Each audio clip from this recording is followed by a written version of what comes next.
Hey there, Faithbox family. I'm Maggie, and we are on day 10 of our everyday faith for this month of December on the theme of wonder. And today's EDF is a scripture, so we're going to jump right on in. It comes from Acts 22, verse 14 through 16 in the Message version. And it says, "The God of our ancestors has handpicked you to be briefed on his plan of action. You've actually seen the righteous innocent and heard him speak. You are to be a key witness to everyone you meet of what you've seen and heard. So what are you waiting for?" And here it says in this passage, Paul is defending his ministry, sharing his testimony, and explaining the call of God placed on him. He is recalling what Ananias spoke over his life mere moments after his sight was restored, after he was blinded on the road to Damascus by the light of God. This happens in Acts 9.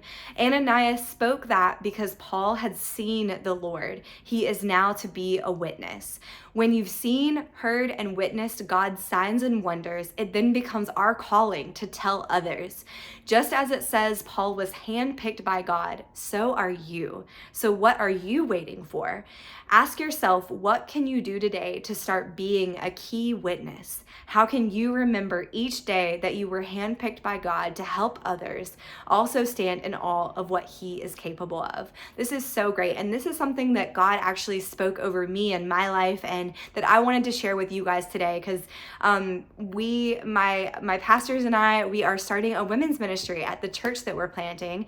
Ricky Ortiz, you've probably seen him on these videos before, but he is the lead pastor, and his wife and I were starting this women's ministry alongside another woman in our church. And there's times when God calls you out and calls you to do things that you feel a little timid, or it's something new, it's something you've never done before, and you're like, I don't know if this is what he's really calling me to do. And God spoke this over my life and said, no, you have been handpicked for this, that you have seen the righteous innocent, you've heard him speak, and now it's your turn to be a key witness to other women and to help other women and to allow them then to see and hear what you have seen and heard.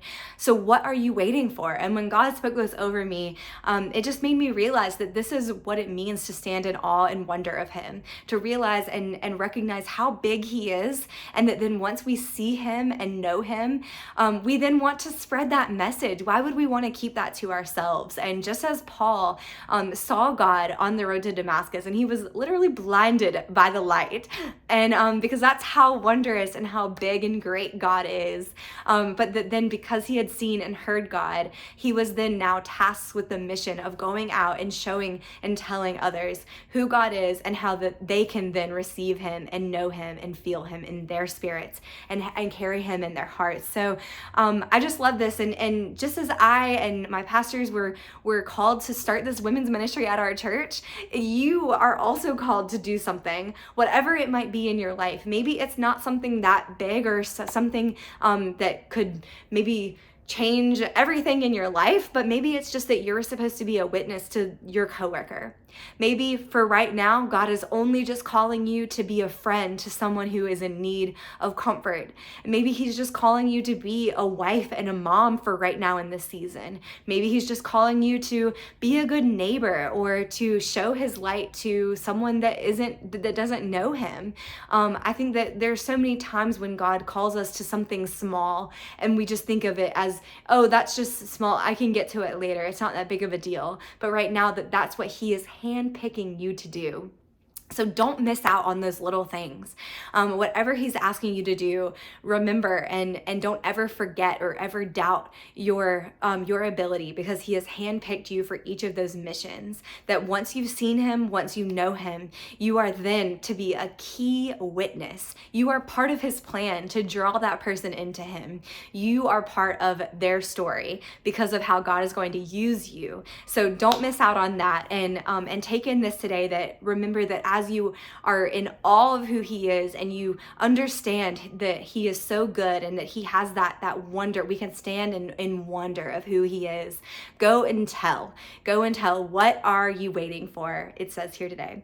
So I hope that you'll take this as a challenge today to really get out and go and don't ever hold back the amazing stories that will also then allow others to stand in awe and wonder of who he is too.